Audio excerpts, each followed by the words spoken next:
Welcome back everyone. आप जैसा हम लोग काय चिकित्सा में चैप्टर नंबर 7 डिस्कस कर रहे थे, प्रीवियस लेक्चर में हमने डिस्कस किया था हेपेटाइटिस के बारे में। अब इसी चैप्टर नंबर 7 को कंटिन्यू करते हुए आज हम बात करेंगे मॉडर्न की कुछ डिजीज़ के बारे में, जिसमें सबसे पहली हम डिजीज़ पढ़ेंगे लीवर कायरोसिस। तो लीवर कायरोसिस बेसिकली क्या है और कैसी कंडीशन है? तो लीवर कायरोसिस का मतलब क्या होता है कि जो आपके लीवर के सेल्स हैं, आपको पता है आपके पास कौन से सेल्स होते हैं? लीवर के सेल्स को हम क्या नाम देते हैं? हेपेटोसाइट्स का नाम देते हैं, ठीक है। अब ये हेपेटोसाइट्स का अगर डिस्ट्रक्शन होने लगता है, अगर ये किसी रीज़न से हेपेटोसाइट्स का डिस्ट्रक्शन होने लगा, अल्कोहल की वजह से होने लगा, कोई वहाँ पे नेक्रोसिस की वजह से होने लगा, तो ये जो हेपेटोसाइट्स हैं वो क्या होंगे? डिस्ट्रक्शन होगा और इनको रिप्लेस कर दिया जाएगा किससे? फिब्रोटिक सेल से। तो यहाँ पे मतलब क्या हो जाएगा? डिस्ट्रक्शन हो जाएगा और फाइबर्स वगैरह की फॉर्म में बना लेंगे और क्या बन जाएगा? जिसकी वजह से क्या बनेगा? स्कार्स का फॉर्मेशन होगा। जैसे आपके कभी चोट लगती है और वहाँ पे क्या हो जाता है? सेल की अगर डैमेज हो जाता है तो वहाँ पे क्या बनता है? स्कार्स बनता है। तो इसी तरह का कहीं आप कह सकते हो कि जो लीवर का सेल्स हैं, लीवर के जो हेपेटोसाइट्स हैं, उसका डिस्ट्रक्शन हुआ और वो रिप्लेस कर दिए गए किससे? फिब्रस सेल से रिप्लेस कर दिया गया, जिसकी वजह से क्या बन गया? वहाँ पे हमारा स्कार्स या नोड्यूल्स वगैरह का फॉर्मेशन हो जाता है और जो लीवर था वो अपना कहीं न कहीं फंक्शन जो है वो लॉस कर देता है। ठीक है, प्रॉपर पूरा फंक्शन लॉस नहीं करता, लेकिन कुछ जो फंक्शन है उसके लीवर के 70% तक लीवर जो है अपना फंक्शन लॉस कर देता है। तो लीवर कायरोसिस में अगर हम बात करते हैं इसकी डेफिनेशन के बारे में, तो लीवर कायरोसिस क्या है? डिजीज है in which there has been diffuse destruction. किसका डिस्ट्रक्शन होता है? जो हमारे लीवर सेल्स है उनका, और उसको रिप्लेस कर जाता है फिब्रोटिक रीजनेशन ऑफ हेपेटिक सेल्स, या हम कह सकते हैं हेपेटोसाइट्स भी कह सकते हैं, ठीक है। तो कायरोसिस क्या है? कंसिक्वेंस है किसका? क्रॉनिक लीवर डिजीज का, जिसमें क्या होता है? जो करेक्टराइज होती है रिप्लेसमेंट ऑफ लीवर टिश्यू, किससे रिप्लेस कर जाता है? फिब्रोसिस से या स्कार टिश्यू से, और हम कह सकते हैं रीजनरेटिव नोड्यूल्स वगैरह बन जाती है, जिसकी वजह से क्या होता है? जो हमारा लीवर का फंक्शन है वो क्या होता है? लॉस हो जाता है। इस कंडीशन को हम क्या कहते हैं? लीवर कायरोसिस का नाम देते हैं, ठीक है। अब जो लीवर कायरोसिस है उसके क्लासिफिकेशन अगर हम बात करते हैं तो 4 टाइप का क्लासिफिकेशन है on the basis of their cause या ईटियोलॉजी के बेसिस पे। सबसे पहला है हमारा अल्कोहलिक कायरोसिस। तो अल्कोहलिक कायरोसिस मतलब क्या है कि अल्कोहल की कंजम्पशन की वजह से जो आपके लीवर सेल्स है वो रिप्लेस कर दिए गए किससे? फिब्रस सेल से। तो मैन में बेसिकली होता है, और फाइब्रस अराउंड कहाँ मिलेगा? सेंट्रल वेन और पोर्टल वेन में। तो इसमें एक फाइब जो है हमारा जो फिब्रस एरिया है वो मेनली कहाँ मिलेगा? जो हमारी सेंट्रल वेन है वहाँ मिलेगा, और साथ में हमारी जो पोर्टल एरिया है तो वहाँ पर मिलेगा, ठीक है। अगर हम बात करते हैं, दूसरा है पोस्ट नेक्रोटिक। पोस्ट नेक्रोटिक का मतलब क्या है? जैसे मैंने आपको बताया था, आपको सपोज करो अगर हेपेटाइटिस वगैरह हुआ है, तो हेपेटाइटिस वगैरह होगा तो वहाँ का जो सेल्स है वो डैमेज हो जाएगा, डेथ हो जाएगी, नेक्रोज हो जाएगा, नेक्रोसिस होगा, और वहाँ पे क्या होगा? उस पर्टिकुलर एरिया में क्या होगा? डैमेज होगा। तो मतलब अगर लीवर में हेपेटाइटिस क्या है? लीवर का इन्फ्लेमेशन था, ठीक है। तो अगर वहाँ पे क्या हुआ है? हेपेटाइटिस हुआ है और वो रिप्लेस कर दिया गया कि वहाँ पे क्या हो गया? नेक्रोसिस हो गया, देन उसकी वजह से क्या हुआ? लीवर में फिब्रस फॉर्मेशन हो गया, तो उसको हम क्या कहेंगे? पोस्ट नेक्रोटिक कहेंगे, ठीक है। तो यहाँ पे मेन कॉज कौन होता है? जो हमारा हेपेटाइटिस बी और हेपेटाइटिस सी वायरस यहाँ पे मेन कॉज बताए गए हैं। डिफरेंट टाइप के हेपेटाइटिस हमने पढ़ा था, A B C D E, है ना। अब इसके बाद हम बात करते हैं, तो ये कॉमन होता है वुमेन के अंदर, तो अल्कोहलिक मेल के अंदर कॉमन है, पोस्ट नेक्रोटिक फीमेल्स के अंदर ज़्यादा कॉमन मिलता है। बाइलरी में क्या है कि स्कार जो है, जो स्कार बना है, जो स्कैरिंग है वो कहाँ पे हुई है? बाइल डक्ट के अराउंड हुई है, जिसकी वजह से क्या हुआ? जो हमारा एक्स्ट्रा बाइलरी सिस्टम था वो डैमेज हुआ है, तो उसको हम क्या कहेंगे?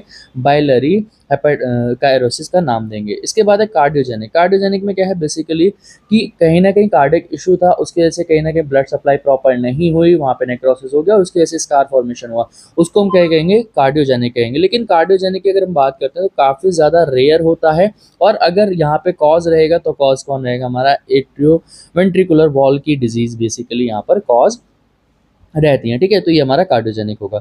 अब यहाँ पे अगर हम बात कर लेते हैं, ये हमारा क्लासिफिकेशन हुआ, तो कॉजेस की बात करते हैं तो क्या है? कोई वायरल हेपेटाइटिस है, जैसे हमने पढ़ा अभी। वायरल हेपेटाइटिस में किस में पढ़ा हमने? Post necrotic. तो पोस्ट नेक्रोटिक में क्या हो सकता है कि वायरल हेपेटाइटिस है, कार्डियक हो सकता है, अल्कोहल की वजह से हो सकता है, विल्सन जिसमें क्या हो जाता है, जो कॉपर के जो छिल्ले वगैरह के जैसे स्ट्रक्चर रिंग्स देखने को मिलती हैं इस तरह की, ठीक है। इसी तरह हीमोक्रोमेटिस, अगर आयरन का बहुत ज़्यादा बिल्टअप होने लगा है, क्रिप्टोजेनिक हो सकता है, या सिस्टिक फिब्रोसिस भी हो सकता है कॉज, ठीक है। अब क्लिनिकल फीचर्स क्या देखने को मिलेंगे? अर्ली मैनिफेस्टेशन में क्या मिलेगा? वेट लॉस रहेगा, टायर्डनेस रहेगी, वीकनेस रहेगी, जो पेशेंट होगा वो सिक रहेगा, जाहिर सी बात है। और लीवर में बेसिकली देखने को क्या मिलता है कि इचिंग प्रॉब्लम बहुत ज़्यादा मिलती है, फैटीग मिलेगा। लेट मैनिफेस्टेशन देखेंगे तो लीवर जो है अगर वो फंक्शन प्रॉपर नहीं कर रहा तो जॉइंटिस हो जाएगा, एसाइटिस हो सकता है, हेयर लॉस होगा, एडीमा हो सकता है, वोमिटिंग हो सकती है किसकी, ब्लड वगैरह की। ठीक है, तो ये हमारे यहाँ पे क्लिनिकल मैनिफेस्टेशन रहेंगे, क्लिनिकल प्रेजेंटेशन जो पेशेंट है उसके अंदर देखने को मिलेगा। अब हम बात करते हैं पैथोफिजियोलॉजी के बारे में। तो पैथोफिजियोलॉजी बेसिकली क्या है कि आपने कोई भी जो निदान है या ईटियोलॉजी फैक्टर है उसका सेवन किया, जो आपके सेल्स से उनका डिस्ट्रक्शन होगा और रीजनरेशन होगा लीवर सेल्स का, जिसके से क्या बनेगा, वहाँ पे फिब्रस टिश्यूज बन जाएंगे। फिब्रस टिश्यूज जो है वो डिस्ट्रॉय टिश्यूज वहाँ पे रिप्लेस कर दिए जाएंगे और स्कार का वहाँ पे टिश्यू स्कार फॉर्मेशन हो जाएगा। और जब स्कार बन जाएगा तो ऑब्स्ट्रक्शन हो जाएगा किसमें, ब्लड में, लिम्फ में या बाइल फ्लो वगैरह में, जिसकी वजह से क्या होगा, हेपेटिक इनसफिशिएंसी हो जाएगी। तो ये हमारी एक पैथोफिजियोलॉजी है कि भाई निदान सेवन क्या, निदान सेवन से जो तुम्हारे लीवर के सेल थे वो डैमेज हो रहे हैं, वो रिप्लेस कर दिया जा रहे हैं न्यू सेल से, वहाँ पे फाइबर से फाइबर बना रहे हैं, तो फाइबर बना के बाद क्या कर रहे हैं, वहाँ पे जो हमारी वेन्स वगैरह हैं उनमें डिस्टर्बेंस क्रिएट कर रहा है, ऑब्स्ट्रक्शन कॉज कर रहा है, एंड देन वहाँ पे क्या हो रहा है, हमारा हेपेटिक इनसफिशिएंसी लीड कर रही है। ठीक है, इसके बाद अगर हम बात करते हैं इन्वेस्टिगेशन के बारे में, क्या क्या आप इन्वेस्टिगेशन कराओगे, आप ब्लड टेस्ट करा सकते हो, आप अल्ट्रासाउंड करा सकते हो, लीवर की बायोप्सी करा सकते हो, एंडोस्कोपी करा सकते हो, सारे टेस्ट आप इन्वेस्टिगेशन परफॉर्म करा सकते हो। मैनेजमेंट क्या करना है, जितने भी कॉज हैं उनको अवॉइड करना, लाइक अल्कोहल है, ठीक है, कंट्रोल करना है, controlling pressure in portal vein, अगर पोर्टल वेन में कहीं ना कहीं इंसफिशिएंसी हुई है तो उसको मेंटेन करना है, इंजेक्शन दे सकते हो, स्क्लेरोथेरेपी दे सकते हो, trans jugular intrahepatic porto system stent डाल सकते हैं यहाँ पे, जो भी हमारा उनको यूज़ किया जाएगा। तो ये हमारा मतलब क्या है कि जो हमारे मैनेजमेंट है वो सारे हम मैनेजमेंट यहाँ पे कर सकते हैं। तो ये हमने किसके बारे में पढ़ा, ये हमने बात की लीवर कायरोसिस के बारे में। अब लीवर कायरोसिस के बाद दूसरी डिजीज़ है हमारी अल्कोहलिक लीवर डिजीज़। अब नाम से समझ में आ रहा होगा अल्कोहल की वजह से क्या हो रहा है, लीवर का जो फंक्शन है वो वहाँ पे डिस्टर्ब हो रहा है, तो उसको हम क्या कह रहे हैं, लीवर अल्कोहलिक लीवर डिजीज़, या अल्कोहल के कंजम्पशन की वजह से लीवर में कोई डिजीज़ होना या लीवर की फंक्शनिंग डिस्टर्ब होना, सिंपल उसको हम क्या कह रहे हैं, अल्कोहलिक लीवर डिजीज़ का नाम दे सकते हैं। तो मेजर कॉज क्या रहेगा, बेसिकली क्या है, क्रॉनिक या फिर बहुत ज़्यादा अल्कोहल का यूज़ कर रहा है या इंटेक कर रहा है, तो वही क्या कराएगा, अल्कोहलिक लीवर डिजीज़ को कॉज कराएगा। इसमें मेजर 3 कॉज रहते हैं, फैटी लीवर होगा, अल्कोहलिक हेपेटाइटिस हो सकता है, लीवर कायरोसिस हो सकता है। हॉलमार्क साइन क्या मिलेगा कि जो हिपेटोसाइट सेल्स हैं, जो हिपेटोसाइट है उनकी इंजरी, मतलब हिपेटोसाइट बताया, लीवर के जो सेल्स हैं उनकी, लीवर सेल्स की क्या मिलेगी, यहाँ पर इंजरी मिलेगी। ठीक है, क्लिनिकल फीचर्स क्या रहेंगे, जो राइट अपर क्वाड्रेंट है आपका वहाँ पर पेन मिलेगा, डायरिया मिलेगा, एनोरेक्सिया मिलेगा, मेलिज मिलेगा, नोजिया वोमिटिंग, ये तो कॉमन सिम्टम्स मिलेंगे, nausea vomiting anorexia, liver function perform नहीं कर रहा तो ये सारे फंक्शन सिम्टम देखने को मिलेंगे। और बेसिकली लीवर में क्या मिलेगा, एसाइटिस, एडीमा, जॉइंटिस, एन्सेफेलोपैथी, मतलब लेट में अगर जाके देखोगे या एक स्पेसिफिक में देखोगे तो यहाँ पे सारे सिम्टम्स आपको देखने को मिल जाएंगे।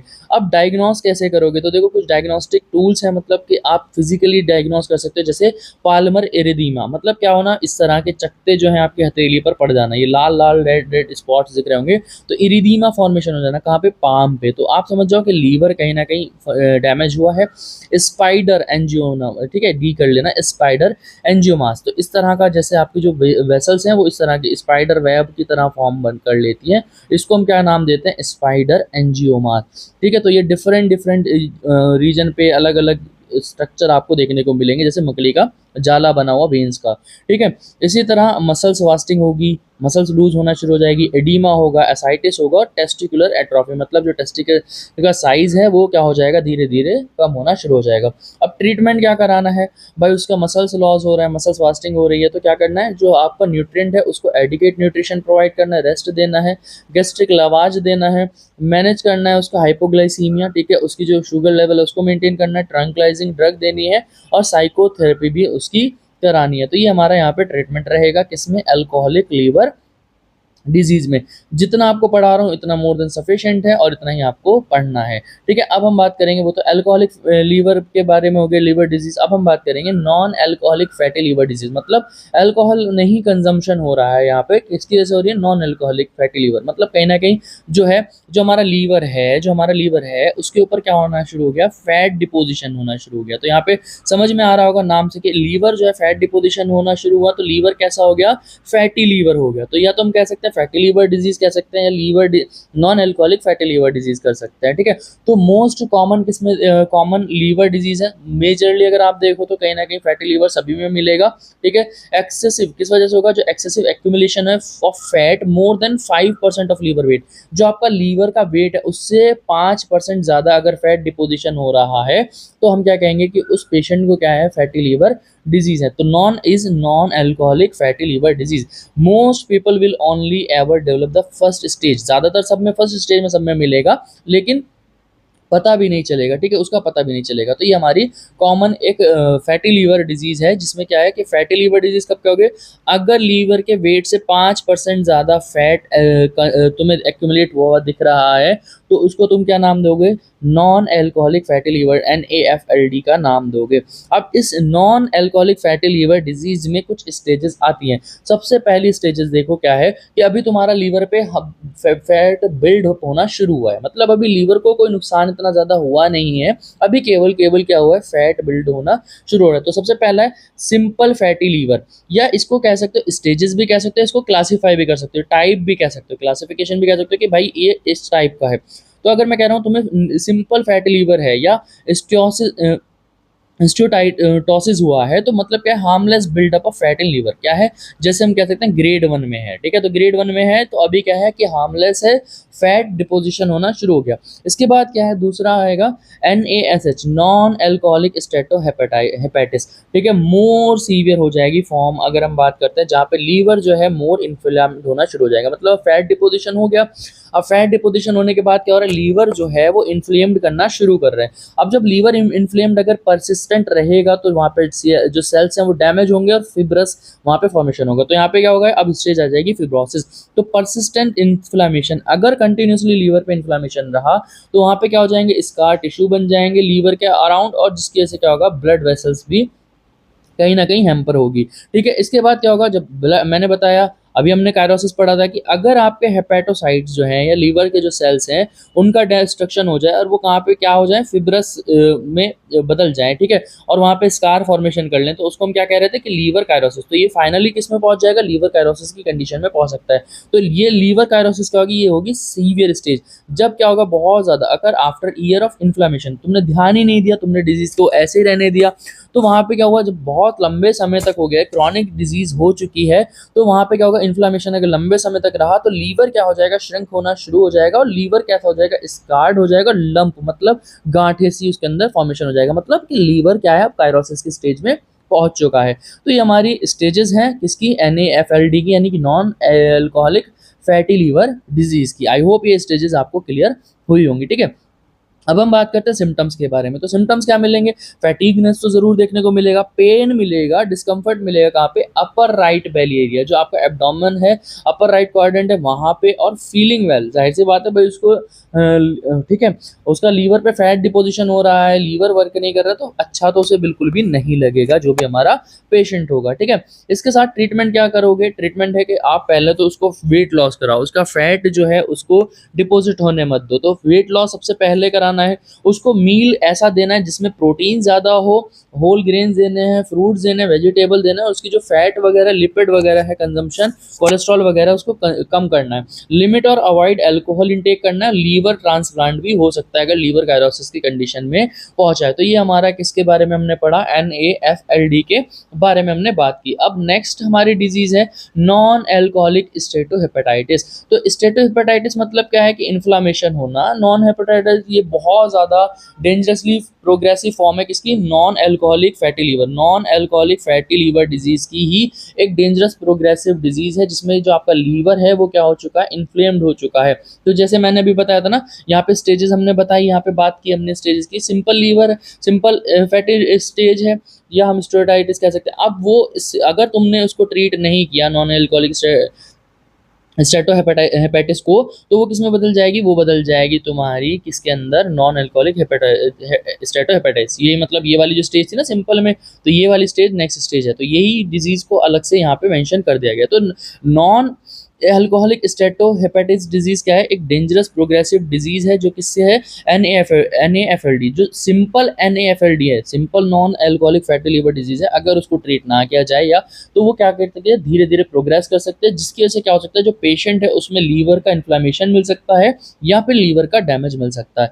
तो NASH मतलब नॉन अल्कोहलिक स्टेटोहेपेटाइटिस एक expected to become the leading, बाद में क्या हो सकता है कि लीवर को इतना ज़्यादा डैमेज कर सकती है कि वहाँ पे लीवर ट्रांसप्लांट कराने की ज़रूरत पड़ सकती है। सिम्टम्स की अगर बात करते हैं तो यूजुअली इसके कोई सिम्टम्स देखने को नहीं मिलते हैं। डायग्नोसिस हम कैसे कराएंगे, जैसे हमने NAFLD में पढ़ा था, non alcoholic fatty liver disease में किया था, उसी तरह का डायग्नोसिस और उसी तरह का ट्रीटमेंट यहाँ पे फॉलो किया जाएगा। तो ये हमारी नॉन अल्कोहलिक NASH हो गया हमारा, ठीक है। इसके बाद हम बात करते हैं हेपेटोसेल्युलर कार्सिनोमा। नाम समझ में आ रहा होगा, हेपेटोसेल्युलर, तो हेपेटो का मतलब क्या है, हेपेटो वर्ड यूज करते हैं हम लीवर के लिए, या हेपेटोसाइट लीवर सेल्स के लिए। कार्सिनोमा वर्ड यूज कर सकते हैं किसके लिए, हम यूज करते हैं कार्सिनोमा कैंसर के लिए। तो जो लीवर के सेल्स हैं उनका कैंसर होना इज बेसिकली हेपेटोसेल्युलर कार्सिनोमा कहलाएगा। तो हेपेटोसेल्युलर कार्सिनोमा क्या है, हेपेटोसेल्युलर कार्सिनोमा सिंपल ये है कि एक फॉर्म है लीवर कार्सिनोमा की, ठीक है। और बेसिकली हम बात कर सकते हैं कि ये एग्रेसिव कैंसर फॉर्म है विद एडवांस, ठीक है। तो यहाँ पे बात करते हैं hepatocellular carcinoma is most common form of liver carcinoma. तो अगर लीवर कार्सिनोमा में अगर हम बात करते हैं, लीवर कैंसर में बात करते हैं, तो सबसे ज्यादा देखी जाने वाली कौन सी है, हेपेटोसेल्युलर कार्सिनोमा, मतलब लीवर सेल्स का कार्सिनोमा या कैंसर देखने को मिलता है। तो ये कैसी है, एक एग्रेसिव कैंसर है, most common in people with advance, ठीक है। तो उनमें एडवांस लाइफस्टाइल जिनमें है ज़्यादातर, उनमें मोस्ट कॉमनली देखने को मिलता है। सिम्टम्स क्या मिलेंगे, अब देखो इसके सिम्टम्स थोड़े क्या है, इंपॉर्टेंट है कि क्या सिम्टम्स मिल रहे हैं। सबसे पहला पॉइंट क्या है कि जो आपकी राइट साइड है, रिब की राइट साइड है, उसके नीचे तुम्हें ऐसा लगेगा कि गांठ बन गई है, नॉट बन गई है, तुम्हें ऐसा लगेगा कि वहाँ पे भारी भारी फील होगा। जब नॉट बन गई, मान लो कोई गांठ सी बन गई है, सेल्स ने, कैंसर सेल्स ने अर्बुद बना लिया, ठीक है, गांठ बना ली, तो वहाँ पे भारी तो फील होगा। तो तुम्हें क्या मिलेगा, फुलनेस मिलेगी, नॉट मिलेगी under ribs on right side. तो राइट साइड में हमारा लीवर मेजर पोर्शन लाई करता है, तो वहाँ पे मिलेगा, और लेफ्ट साइड में भी तुम्हें देखने को मिल सकता है। जो आईज हैं इसके ने वो येलो हो जाएंगी, जाहिर सी बात है, कैंसर हुआ है तो लीवर में कहीं ना कहीं अगर आ रहा है तो जॉइंटिस वाली कंडीशन देखने को मिलेगी, ठीक है। नोजिया वोमिटिंग है, लॉस ऑफ एपेटाइट, भूख नहीं लगेगी, खत्म हो जाएगी, और इचिंग वाली कंडीशन देखने को मिलेगी। अब रिस्क फैक्टर क्या हो सकते हैं HCC के, तो जो अगर किसी को पहले से हेपेटाइटिस बी का इन्फेक्शन हुआ है, हेपेटाइटिस सी का इन्फेक्शन हुआ है, तो वो भी रिस्क फैक्टर बन सकता है हेपेटोसेल्युलर कार्सिनोमा में। और अगर उसका मेटाबॉलिक डिसफंक्शन है, लाइक तुम्हें स्टेटो लीवर डिजीज है, ठीक है, नॉन है ना, NADH अभी पढ़ा था, नॉन अल्कोहलिक, ठीक है। तो यहाँ पे NaSH पढ़ा था, नॉन अल्कोहलिक स्टेटो हेपेटाइटिस, ठीक है। यहाँ पे पढ़ा ना हमने, ये रहा देखो, नॉन अल्कोहलिक स्टेटोहेपेटाइटिस, ठीक है। अगर ये है तो यहाँ पे कंडीशन है, तो वो भी हेपेटोसेल्युलर कार्सिनोमा बना सकती है।